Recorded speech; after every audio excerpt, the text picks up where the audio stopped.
It's clear that we can talk about him, right, Jerry? Yes, sir. All right. Are we good? Okay. Just making sure. Everyone saw that. We're on record. Very excited about adding Bo. Had an opportunity to spend time with he and his family on their visit. You guys have seen some of the film. We think that it's a great addition to the room. Somebody who has experience, has some real size, and he's excited about being at Ohio State. Great parents. Mom is actually from New Hampshire, where I'm from, so there was a connection there. That both parents went to UConn, but Bo made it very clear that he wanted to play at the highest level. Hit it off with Larry, which Coach Patricia, and so I think it'll be a great addition to our room as we head into the summer. Are you guys actively looking for a D tackle in the portal, and how's that going? We have, but we wanted to make sure that when we bring somebody in, it has to be an upgrade to what we have, and so we're not just going to do it to do it. I think that we have looked, and we're going to continue to look, but we're not just going to bring in someone just to do that, and so we'll continue to evaluate that. Austin Warren, Rivals. Ryan, when you looked back at the film from the quarterbacks in the spring game, I know it's just 1 of 15 and it starts over in August, but did the mixed bag to the negative get better as camp went on and finished there? Yes, I think so. It was very generic looks, but I thought Lincoln missed a couple early, but then got into a rhythm. But other than that part of it, I thought both Lincoln and Julian handled the environment well. I thought they handled the huddle well. I thought they handled everything about that well. That was a step in the right direction. We all know that, again, the looks were very generic and those type of things, but you still got to execute them. So I thought that was good. I think there has been progress made. I think the next couple months, those guys coming in here and continue to get stronger and faster and getting on the film. Now they have cut-ups that they can watch to grow from. And then, as we all know, the summer will be huge. So, I'm encouraged with what we saw coming out. You can see the talent with Tavian. He just needs more experience, needs more at-bats. And the more he does that, the more he'll be in the mix. But right now, it's a two-horse race. Stefan Kreisny, Cleveland.com. Ryan, you guys didn't lose any scholarship players in this spring portal window, but you did have a few walk-ons leave. How much of that is because of the potential of the roster limits and things of that nature? And I guess how tough is it to do that? Yeah, it's tough because you hear about the 105 and you have to have real honest conversations with young men about whether they'll be guaranteed a spot or not. Then you hear that maybe there won't be a 105, and we're having these conversations in real time. And what I don't want to do is look a guy in the eye and say, "Sorry, we don't have a roster spot for you." Right before the season, when I haven't at least had the opportunity for them to just get in the portal and check out what their options are. And so, we were just being transparent in those situations because these guys, whether they're a scholarship player or a walk-on player, they still put as much work in. And so I just felt like that was the right thing to do in a time where we don't really know for sure how it's going to shake out. Marcus Hartman, Dayton Daily News. I was wondering, kind of along those same lines with talking about Atkinson, what was the final evaluation of C.J. Hicks after the spring that he had? And I guess what does it say about him that he's still here? Yeah. Well, somebody who loves being a Buckeye. He works really, really hard every day, puts in extra work. He was even in there just when I walked in here. He was out there getting some extra work on his own. He wants it, but I think he's made the transition well. When you make the transition from off the ball to on the ball, and you watch Sonny transfer from being at the third level to the second level. When you make that transition from being on the second level to on the ball, things change. And I was remarkable to me how quickly Sonny made that transition. I'm hoping CJ can do the same thing, but it does take time. It's, as opposed to being off the ball and running to the ball, you're constantly engaged in blocks or looking to avoid them. He did a really good job in the pass game. He's growing in the run game. Learning how to set the edge and get off of blocks. But, we're encouraged with what we see. But, again, it's going to have to be a big summer for him. And I know he and Mick and Larry are talking about exactly what the right weight should be for him to carry, knowing that he's going to be on the line. Dylan Davis, Delaware Gazette. After the spring, when you give these players their directive for what they have to get better at this summer, what were those things for Julie and Lincoln? Like, what were the specific things? Like, hey, you need to do this better if you're going to take a step forward in this race and come fall. Yeah, I won't get into all the things technically, but each guy has something like, okay, throwing wise, some things they want to get better at, and so they'll go out there and work on those things, and we try to help as much as we can in terms of those improvements, but then also is just the overall understanding of the offense. When you have the cut-ups to watch, and you actually see yourself doing it as opposed to Will doing it or CJ, or, we have years of cut-ups of the same plays over and over again. And you can see Dwayne running it or, Justin Fields running it. But when it's actually you doing it, it looks and feels different. So, the technical parts I won't get into, but for all three of them, it's really about understanding the offense better, understanding protections, understanding the route structures, how the ball has to come out, third down, red zone, understanding of the entire offense. We put a good amount in, but there's still a lot that we haven't put in, so we need to continue to dive into that.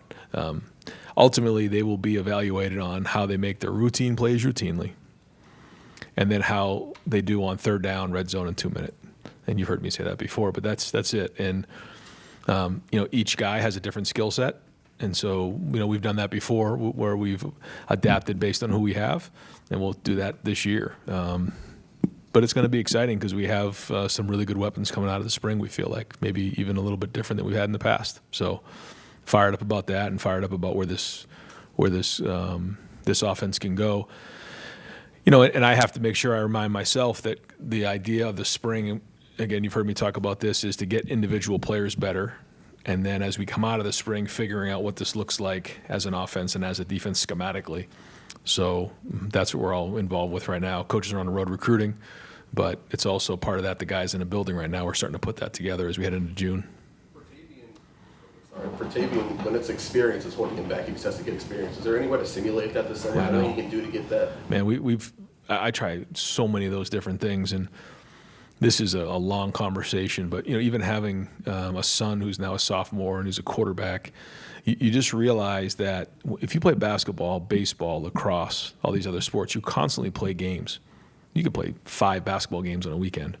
You could play, I don't know how many lacrosse games they play, but they play a lot. Soccer, my daughters, they play all these soccer games. How often are you actually playing 11-on-11 football and playing the quarterback position?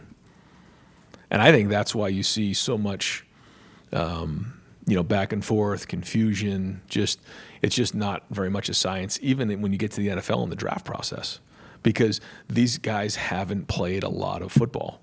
And so you don't know where they are. You don't know always how to compare where they've played to where they need to play, the types of throws that need to be made.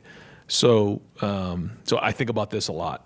And Tavian, needs to get as many of those reps as he can. We've tried in the past. We've tried the virtual reality, where when I was in San Francisco, we would actually, have people, simulate defenses, simulate blitzes, so they could stand in there. We'd actually put the turf down, and they'd have the VR, and they'd be going through the reads, and it wasn't the same. It's just not the same when a 320-pound guy is trying to rip your head off in front of you. It's just not the same.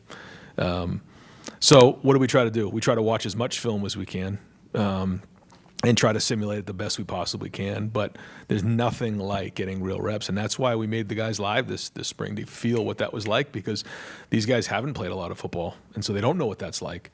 So I'll go off for an hour about this, but this is the kind of the world we live in, and something I'm passionate about. So the more these guys can play 11-on-11 football, it's better.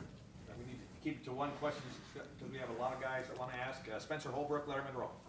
Right now, you've had a couple weeks to digest what you saw in spring practice. What were your evaluations of Matt and of Tyler as first-time coaches here, and what do you think the next step for both of those guys? Matt Patricia and Tyler Bowen, yeah. First off, I think you look at the players, and I meet with every single player after the spring, and I ask them, rate your relationship with your position coach, with your coordinator. 1 to 5, 5 being great, 1 being not very good at all. And the feedback I got on both of those guys was excellent, really good. That's the first thing. Second thing is in recruiting, you talk to the recruits, how's your relationship with Coach Bowen? How's your relationship with Coach Patricia? Again, like thumbs up across the board. And I think, when you get around the players, you get around the recruits, you guys will hear the same thing. You can either it is or it isn't. We've had coaches before where it hasn't been great. And, I think we know that that's been the case before. So that's the first thing you look for is the relationships. And then how are you getting individual players better? I think that's been a plus. And then schematically, we'll see. We have, yet to be seen. If we have the right scheme in place. But I like their attitudes. I like where they are. I think they fit our culture really, really well in terms of how they coach. They understand it's important. They both coach in the NFL at a high level. So excited to see what the next couple months bring. Joe Nugent, WCMH. From a team perspective, what do you want to see, what do you need to see between now and the start of the fall camp? Well, we have these different phases. Right now, we'd like to see these guys get out of here and get away from football for a little bit. Classes started for us during the Texas week, so if that gives you any idea of how much break they got. So we got right into winter workouts, right into spring practice. They did have a little bit of a break for spring break, but these guys need to get around their families a little bit and get away from football. But then once classes start up again, we got to go. We got to have a great summer. Everybody knows what they need to do this summer in terms of with Coach Mick in the weight room, in terms of getting better individually as players. And then, once August hits, it's got to be a great camp, as we know, because of our first opponent. So that's going to get ramped up real quick. So we need a great summer. And that's obviously a big part of that's in the weight room. You guys have heard me talk about guys being gold or being Iron Buckeyes. There's a reason why Jeremiah Smith was the first Iron Buckeye ever as a freshman. He saw what happened, right? So there's a correlation to the summer that they have and how they play on the field, and they know that. They bought in. I think that's really important. Our guys do understand how important what goes on in the summer, what goes on in the weight room, impacts on the field. So that part of it, and then Mick will do a good job of creating conflict and then figuring out who the leaders are. That'll be big, and then having that synergy within the team. Dave Holmes, WSYX. Yeah, I wanted to get your reaction to tying the mark with 14 guys drafted, the way that helps recruiting, and also, is there a guy that you just were kind of getting angry as the draft went on that you thought this guy's sliding way too far? Were you going to bat for one of your guys, so to say? Well, I don't think Seth, should have gone undrafted, but I think the Achilles and maybe just being center only is why that happened. But I'm pleased with the location that everybody ended up with.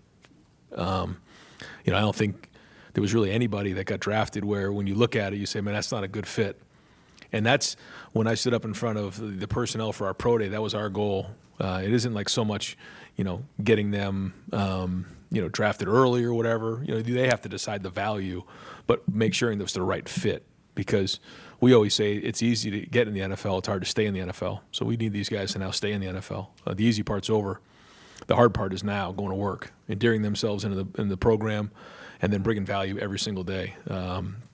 So we've got unbelievable feedback from so many NFL personnel about our guys, and it was clear that these teams appreciated and valued how unselfish they were, how much they praised their teammates, their football IQ, how much they loved Ohio State football, the program, the run that they went on, and just their overall character. And again, just got so much great feedback about that, and you can see how much the teams valued that. Adam King, WBNS. This is the first spring where you've had the expanded playoff, so you were trying to balance that out. Looking back, is there anything you would do differently? How do you guys think you handled the reps and dealing with the fact that these guys got done playing on January 20th? No, the only thing that happened in the leading up to the national championship game was, we had a really good rhythm going, and we would practice in pads on that Tuesday and Wednesday of the game week. But our D-line, Tyleek and those guys, they were banged up. It was late in the season, and so we did not do that on one of those days for a reason, because we wanted to be healthy and fresh going in on Saturday. But when you're into such that rhythm, sometimes when you get to Saturday, it takes a little while to get your feet underneath you. And I felt like that hurt us a little bit in that first drive. But then again, you look back, you need those guys to be fresh late in the season. We're talking about week 16. And other than that, I thought we hit the sweet spot. I thought our guys were playing fast. I thought the way that we handled the season, the preseason, allowed us. I mean, you look at the way the running backs played late in the season. They were playing fast, and so I mean, we have a lot to learn from, a lot of information now to go back on because it was the first time ever. So we'll at least have something to look back on. But I think a lot of it went the way we wanted to. Rob Aller, Columbus Dispatch. Yeah, Ryan, setting X's and O's aside for a second, I think you said earlier you had something different or special in mind, maybe a book you were going to have guys read. I don't know if you had a chance to get that to them, and what are you trying to achieve with that kind of thing? Yeah, so they still don't know that yet because it's going to be when they come back, yeah. So I won't say the name of the book yet, but the idea of the book is that guys who were not in leadership roles the year before need to now carry the water. So that's important, and I think it's different when you're actually in that role as a leader. And so, we're going to try to use that as a reference point just to try to help them understand that when you're a leader, like, you have to take on the burden of being the leader. It's one thing to sit in the back and watch somebody else do it, because we lost a lot of leadership. Now, we do have some guys who are stepping up in a big way, and they just need more opportunity. So that's going to be the summer project. Pat Murphy, 24/7 Sports. Ryan, you mentioned earlier when talking about the quarterbacks that you guys have maybe different weapons this year. Could you elaborate on what you mean by different weapons? Well, I think it starts probably at tight end where, we have more options there probably than we've ever had since I've been here. So that's exciting. We have some different styles of wide receivers. And, we're building some depth at running back as well. So that part is fun. And James really did have a good spring. It's hard to tell when you're in the spring on running backs when we're not really tackling as much to the ground, what that looks like. But I thought, we didn't tackle as much James to the ground, but we did with C.J. Donaldson. I thought he got better as the spring went on. And I thought Bo Jackson showed a lot for a freshman as well. So that was all good. Sam Williams-Dixon's fighting. He's had some good practices. I thought he got better. And then we'll have Isaiah getting healthy and then Turbo coming in. So more depth in that room as well. You're talking about 5 guys there when we haven't always had 5 guys in the running back position. You guys remember sometimes we had like 2 or 3, So I think Locke's done a nice job of building depth. We have depth in the tight end room, and then we have some different styles of guys in the wide receiver position. So again, where does that go? We'll see, but some good players to work with. Andy Anders, 11 Warriors. Yeah, just wanted to get, coming off the spring game, having a chance to evaluate the film, your feeling on where the offensive line stands and specifically the right tackle competition. I thought our guys appreciated the way that, we have Tyler, Marcus, and Charlie all working together with the O-line. And I think it's important when you have 3 guys with 3 different backgrounds come together. They have to have one voice if they're going to work like that together. Again, in the post-spring meetings, asking all the offensive linemen what they thought, and it was unanimous, like excellent. They loved it. So that was great. So I feel like they got better this spring. I feel like they're getting coached well. They made improvements across the board. The idea of playing a primary position and then a secondary position has been really good. I thought Austin did a nice job moving around. I think he really took a big step for us. And so, I don't think we're in a position to really get into like who's starting and who isn't. But he really, and at what positions. Austin Sayrell is going to be a starter for us. He's an excellent player and really had a good spring for us. And we can talk about them as we get closer to preseason. But at right tackle, Phil Daniels, I thought got better from practice 1 all the way to the end. And that's an example of somebody who's, playing against Kenyatta Jackson and Caden Curry and C.J. Hicks every day in practice. He just continually got better, especially in his pass protection. So big summer for him as well. But I thought Tegra, Carson, Luke, Ethan got better. I mean, Josh Padilla got better. There's a lot of guys there that I felt like were really improving on a day-to-day basis. So, I feel like, sometimes you look at it and you're like, okay, if Tyleek and Ty were in there, what would that look like?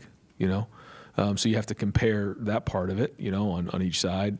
I think the defensive line did win some battles in there, but I would say overall, the offensive line probably won more than they lost over the spring, and so that's a big emphasis going into the summer. Is with that D line is shoring up that depth and making sure those guys are playing at a high level. So sometimes again in the spring you're not sure where to give the credit or the blame, but I thought they competed overall and got better. All right, Nick Walker, Letterman Row. Ryan, you mentioned coaches being on the road earlier. How pivotal is this time when recruiting with the evaluation period leading into spring camps, and just what you guys are able to learn from it? Yeah, I think we have to do a better job now than ever of evaluating. I think maybe in the past we've selected, quite honestly, but we got to evaluate now more than ever because of the way things are structured. So this is a very important time for our staff. We've got to get out there and make sure that we're evaluating these guys at a high level to come in and play all types of different roles. You may have a guy who's coming in to make an impact day one, and you may have a guy that's coming in to be a developmental guy that maybe we're expecting to see on the field in year 2 or 3. All just as important. Just like when you're in the NFL draft and you're drafting a guy in the 6th and 7th round, those are important decisions when you're bringing in undrafted free agents. So we all know that we got a hit on the first rounders, but then there's all these other guys along the way, and so that's kind of how we're looking at it. It's becoming more and more like the NFL. So evaluations are critical, and we got to make sure we're on point with that. Joey Kaufman, Columbus Dispatch. And the fact that you didn't lose a scholarship player in the transfer portal window this spring, just what allowed you to kind of retain the roster at a time when that's not a guarantee, and just what you made that ultimately end? Yeah, I thought it was. It says a lot about our team. I think stability is very, very important, and it's always important to be transparent in recruiting, but now more than ever, what you say you're going to do, which is your character, what you say you're going to do, you have to back up. And I think, we've done that. And the other part of it is when we recruit guys now, like we want guys who want to be at Ohio State. If we have to talk you into coming to Ohio State, if money's the first thing you're looking for, this isn't the right place for you. And if people choose Ohio State because they want to come to Ohio State, they're more likely to stay. And so that's just a philosophy that we've had here, for a long time, but now more than ever because of the way things are. And I think, guys enjoy being at Ohio State. They like being here. And so as long as they're being valued, then they're going to stay because they know the development. Tony Girdman, Buckeye Huddle. It sounds like the judge in the House case isn't going to approve the 105, so you guys should have more players. How will you, are you guys talking about that? How are you planning on filling that out?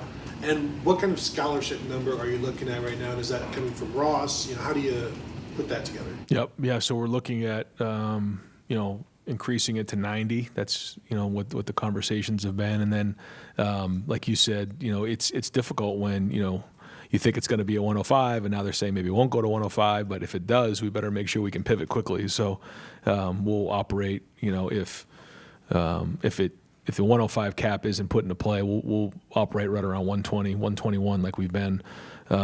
So, yeah, those are kind of the parameters that we're working with right now, knowing we might have to pivot quickly, which I know is tough for a lot of those guys who are on the fence. So that's kind of why we wanted to make sure we were transparent.